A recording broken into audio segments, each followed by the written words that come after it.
So this is a review of session 4.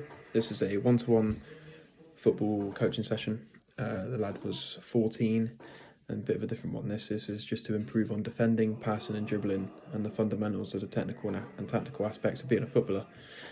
So as usual, we just started off with some dynamic stretching, a light jog of the area, did a brief rundown of everything that will be done throughout the session. This is just to ensure that the participant is warm and ready to take part, and I'll always speak to the individual or group on what the session will look like, just to ensure they understand what's going to be done throughout the session. So to start off with, me and the participant did some short to long range passing within the region of 10 to 20 yards. I will always relate to the participant the use of different techniques and ways to strike a football depending on the distance it will cover. So if it's obviously a short distance, we're just going to go inside the foot, left foot, right foot as a progression. And if it's a longer pass, we're going to obviously get under the ball more. We're going to strike through it with the power, so it sort of flies through the air and gets to the destination quicker, really.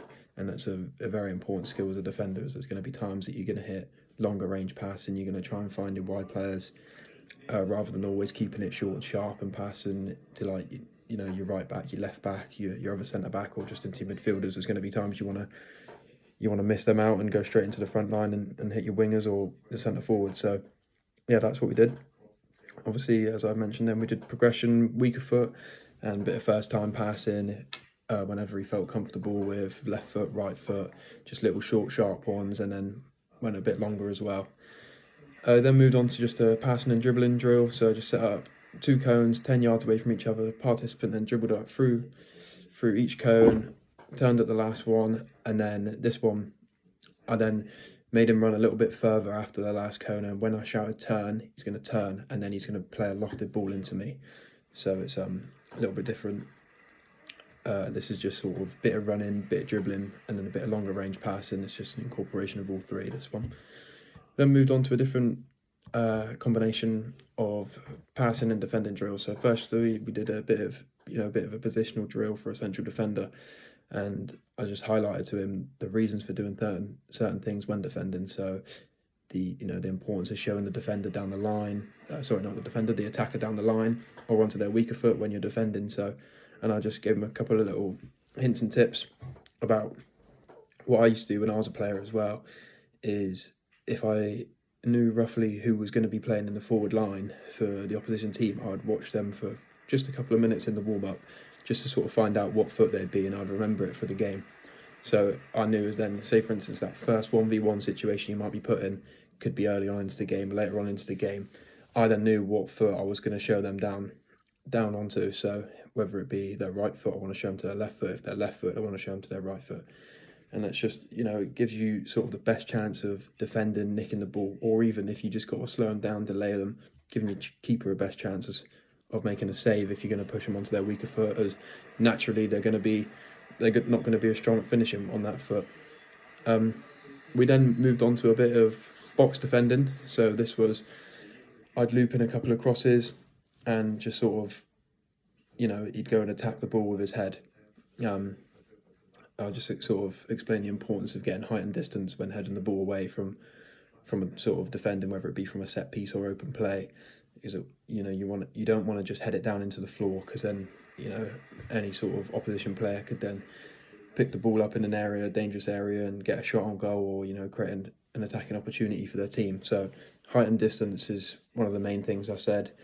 And then we also did a bit of defending where the ball comes in a bit lower, whether it be on the floor or just sort of hip height kind of, and it's just about getting first contact on it, really.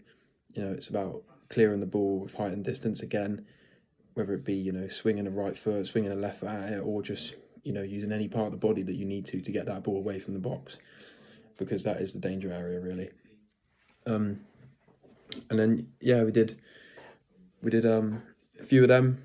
Really enjoyed that. That was good. And then to finish off the session, we did some 1v1 defending where I'd be attacking, and I'd make sure that he's trying to show me onto my left foot, which is my weaker side, as much as possible.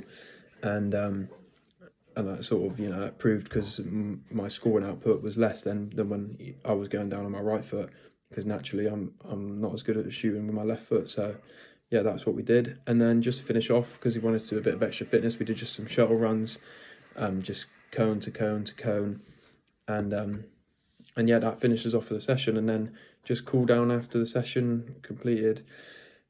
Just a light jog around the pitch, doing a lap, did some static stretches to avoid any possible injury or muscle soreness, and then asked the participant for their feedback of the session. And yeah, it was a really good session. You know, he enjoyed it. His parents were very happy as well. When they was watching, they were really happy. They did mention just to do a bit more sort of positional play for when the ball's going to go over his head. So, for instance, if an opposing midfielder's picked up the ball and he's put it over and behind or over the top, sort of where he wants his body position. So I obviously mentioned it for the next time. We're going to do some more of that, and I explained it, but obviously we didn't do any drills on that, so I'll make sure I incorporate that into our next session. But yeah, the 4 sort of main things is obviously passing both feet, especially for a defender. It's very important because your angles and your way that you want to pass it and how you're gonna pass it is so important. Did some dribbling as well, because although defenders naturally not going to be doing too much dribbling on the pitch, they are, you know, there's going to be times where they do need to, and just to get themselves out of trouble, or if they just need to show a bit of quick feet, just if the opposition's pressing them high up the pitch.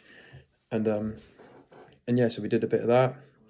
So that was number 2. Number 3 was, of course, as I mentioned in our sort of main activity, did some 1v box defending, which is very important, especially for a centre back. There's going to be many times you need to head the ball, clear the ball from different scenarios, or it'd be set pieces or open play. So we did that, and then yeah, finished off with some 1v1s, because there's going to be many times throughout a season or within the same match you're going to have to, you know, do some 1v1 defending, and it's just about delaying the attacker and, you know, slowing them down and sort of giving your teammates the best chance to get back into position, giving them, you know, the least chance of scoring. So yeah, that's why I picked them 4 things there, for different things that went through my thought process of why I thought they were sort of the most important factors of the session. But yeah, really good session. I enjoyed that one.